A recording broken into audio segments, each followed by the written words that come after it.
Hi everybody.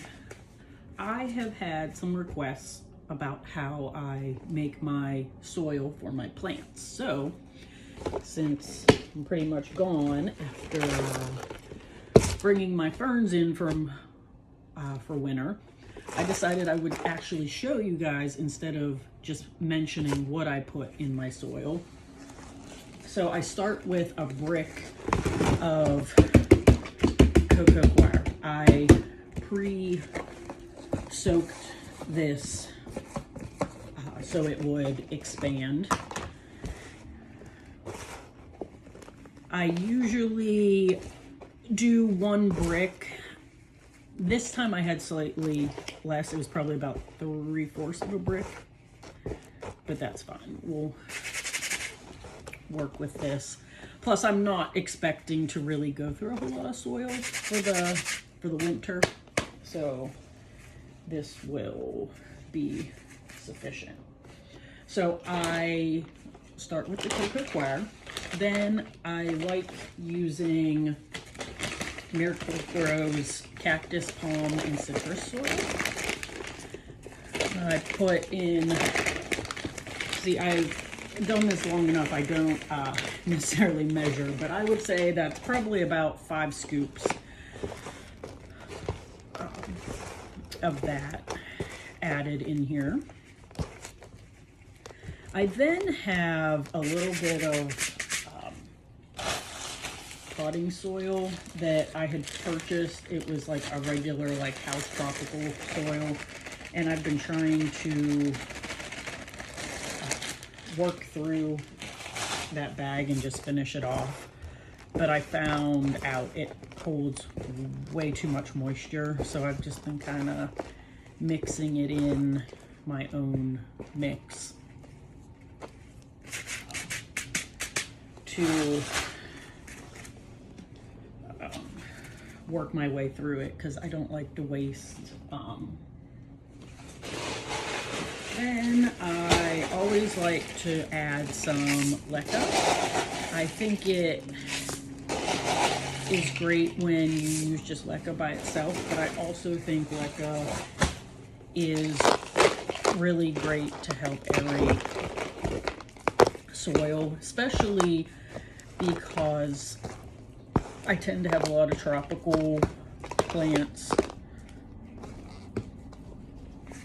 Now, when I use this soil mix for my succulents and cactuses, I will take a little bit of this and I mix that with, I usually get like a Bonsai Jack gritty mix, and I mix a little bit of the soil with a lot of the rock. This, I would not recommend this for succulents and cacti, unless you're using just a little bit of this mix and adding a lot more, perlite, charcoal, things like that. Which, speaking of charcoal, I have some charcoal next.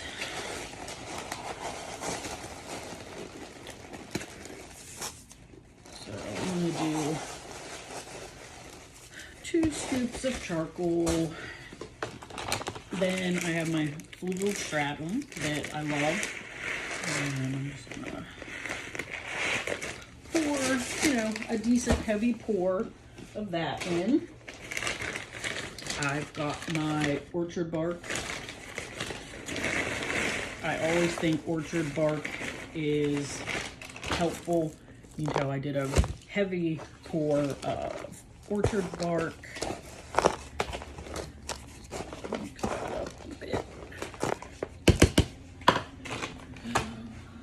What else we got? I always like to throw a little sphagnum moss in. I usually do more than this, but I just had a little bit left and didn't want to open a new bag, so. Honestly, you probably don't need sphagnum moss, but I like to mix things, so, and then I add, as you can see, very heavy pour of perlite. And this will mix in well. It actually won't be as heavy as it looked when I poured it in. By the time you mix up all of the soil, you'll end up with a nice consistency of soil and perlite.